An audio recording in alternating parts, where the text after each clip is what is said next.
Hey everybody, it's Jason Blaha here, and today I want to chat with you guys a little bit about how to do conjugate training without bands or chains. And in some cases without even specialty bars. Now in a perfect world, we would have all of these things. I mean, if you have at least a couple of different specialty bars and you have a band set and a chain set, you're pretty well set for this style of training. Like the possibilities are limitless. Like you guys have watched me. I mean, I have a lot of stuff, but I mean, I have almost a limitless exercise selection. And it's nearly limitless. But for people who don't have all of that, they're like, well, how would I make a system like this work?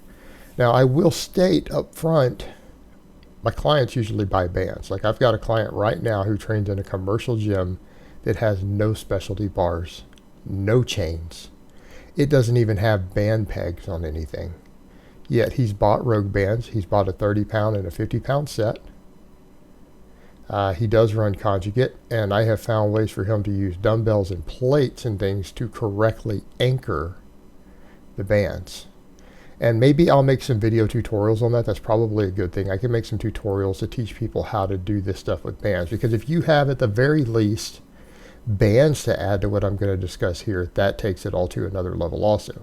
Right? It gives you a whole nother level of things to work with.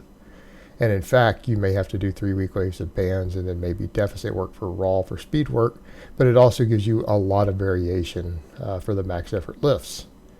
And given a choice between the two, as much as I love chains, they're so fun. If I had to pick between the two of only having access to one, I would rather have bands, right? And they're easy to take with you. A good band set will probably run you, for most of you who aren't going to be brutally strong yet, maybe about $100. Get you started on a good, really good set of bands. Not cheap bands. I'll never use cheap bands. They're not worth it, trust me. But raw lifts. So if we start looking in terms of the max effort lifts, what we want to avoid doing is hitting the same lift more than once every 6 weeks, right? So that means we have to come up with 5 different exercises, but not necessarily in the case of the squat. And we'll get to that in a minute. So on Conjugate, you have to hit a max press, right? You have to hit a max press of some type. And look at what I'm doing a floor press right there. That should give you an idea. We have to hit a max press of some type. And we have to hit a max squat or a max deadlift of some type on the max effort days. Well, what are our options there? Well, let's say you have only a barbell. Now, if you have access to a football bar for the pressing, you are golden. Because now we have limitless combinations. Well, what do I mean? If you have a football bar at your gym, this is just totally easy. We can almost end the conversation there. Football bar alone gives you at least 7 different exercises without even going to a straight bar. Because if it's got 3 different hand positions, we can do a wide grip bench, we can do the medium grip bench, and we can even do that really close grip bench. Now, arguably, I don't know that I would chest press the really close one. Probably not necessarily wise. We have the other 2. They're a good 6 inches apart on each side. Okay, that's a big difference in width. That's 2 different exercises. You do that for the bench and for the floor press. Right, you do it for the bench and the floor press. 2 different grip widths. That's 4 exercises. How about overhead pressing? Potentially, if you wanted to risk the wider one, 2 more exercises. That's 6 exercises before you go back and test your bench again. All right, we're fine. We're good. But let's say you don't even have a football bar. Let's say you just have the barbell. All right. You have wide grip bench press. You have closed grip bench press. Floor press, you can have wide grip floor press and you can have a closed grip floor press. You have a standing barbell strict press. Okay, now that's one we can test our max on too, can't we? We could. How about if we were forced to, not that I would always go this route with it, push press? Push press to the front. Obviously, I'm not going to recommend a behind the neck push press. All right. What if your gym has an incline bench? What if it has a decline bench? So So let's drop the push press out. Let's say you have an incline and a decline bench at the gym. You have wide grip incline, close grip incline.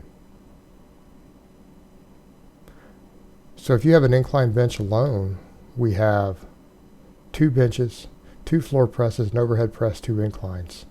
We have 7 different presses you can hit a 1 rep max on. If they've got a decline bench and you've got a competent spotter, in theory, that's 2 more. That takes us up to 9 different presses. You can hit a max effort press 9 different weeks without even repeating the same exercise at that point, with nothing but a straight bar, a flat bench, an incline and a decline bench, and of course the floor pressing. You've got a lot of options. Okay. Come over to squats and deadlifts. Well, without bands or chains, it's really hard to have variation because honestly, we don't want to do a lot of normal back squatting, but you could back squat. So let's talk about box squat. Okay, you can have an inch below parallel box squat. You can have a 3 inch below parallel box squat. Right? And that's assuming no specialty bars. It's just a barbell. You can do your back squat. You could test a front squat. If all you have is a barbell and we're still going back to this rotation, you could do a front squat. Why? Because a max is a max. We're finding our weak links and we're hitting a different max exercise every week. Okay. Well, you can alternate squat and deadlifts anyways, and that's normal. That's normal in conjugate. So how many deadlifts can we come up with a straight bar? Assuming you don't have mats.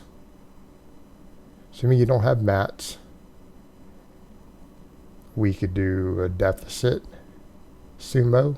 We can do a normal sumo. We can do a normal conventional. And we can do a deficit conventional. That's 4 different deadlifts. So we just came up with 4 squats and 4 different deadlifts. That's 8 weeks of max effort exercises. 8 different weeks. That'll last you 2 months. What if we wanted to get more extreme?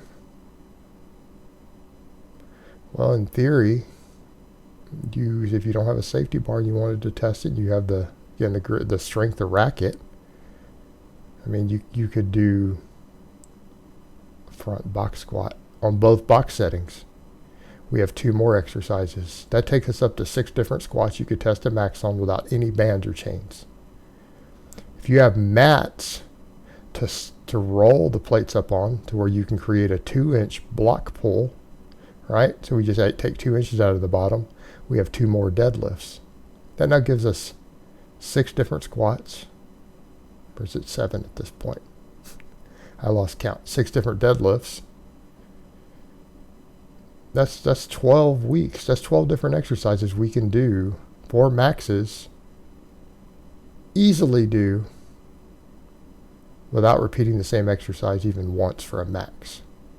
All right, how about your speed work? We have to adjust percentages. There are different percentages. They have to go a little bit higher.